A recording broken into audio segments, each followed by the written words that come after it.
23 नवंबर 2025 Ethiopia वो दिन जब हेली गबी हजारों साल से सोया हुआ पहाड़ अचानक जाग उठा। जमीन फटी, आसमान आग से भर गया और हर तरफ राख, धुआं और दहशत। लेकिन सवाल सिर्फ ये नहीं कि पहाड़ फटा, सवाल ये है कि जमीन आखिर इतनी बेचैन क्यों हो गई है। आइए जानते हैं इस खामोश आग के पीछे की कहानी। साल 2024 में दुनिया के 73 ज्वालामुखी पहले ही फट चुके थे।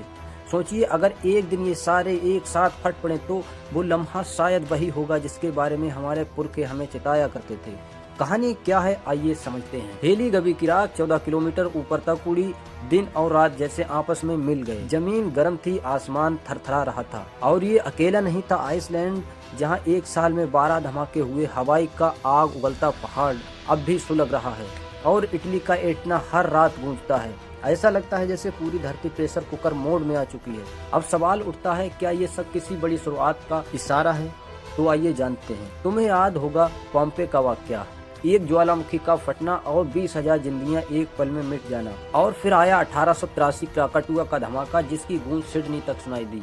आसमान लाल, सब कुछ राख में तब्दील। इतिहास हमें कुछ बता रहा है, आइए सुनते हैं। पूरा पैसिफिक रिंग ऑफ फायर, लगभग 400 से ज्यादा ज्वालामुखियों का इलाका, जहां रहते हैं 1 अरब इंसान। वैज्ञानिक कहते हैं एक बड़ा धमाका बाकी सभी को डोमिनो इफेक्ट की तरह जगा सकता है। अगर वो सिलसिला शुरू हुआ तो पूरा पैसिफिक नक्शे पर आग का हल्का बन जाएगा। पहले 10 मिनट में धरती 9 रिएक्टर स्केल के जलजलों से कांप उठेगी और पहले 1 घंटे में 100 फुट ऊंची सुनामी उठेंगी जो पूरे शहर को निगल जाएंगी।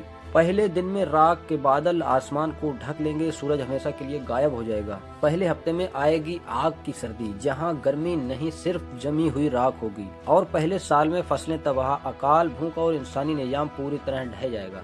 और तब शायद वही मंजर सामने होगा जिसका जिक्र कदीमी रिवायात में साया और धुएं के रूप में मिलता है। वैज्ञानिक कहते हैं सभी ज्वालामुखियों का एक साथ फटना नामुमकिन है, लेकिन इस्लाम हमें खबरदार करता है कि आखिरी दौर में धुआं, आग और जलजले बढ़ेंगे। क्या हम उसी दौर में दाखिल हो चुके हैं?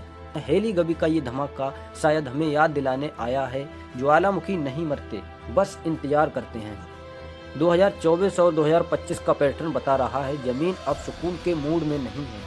तो अब सिर्फ एक सवाल है, अगला धमाका कब और कहां होगा? याद रखो, जब तबाही आती है तब हिफाजत साइंस नहीं करती, हिफाजत तौबा करती है। शायद वक्त आ गया हम सोचें, हम अल्लाह से किस हाल में मिलना चाहते हैं, और हर रोज दुआ कीजिए हस्नुल खातिमा, यानी खूबसूरत अंजाम के साथ रुखसती की, क्योंकि कब कौन सा पहाड़ फट जाए किसी को नहीं पता।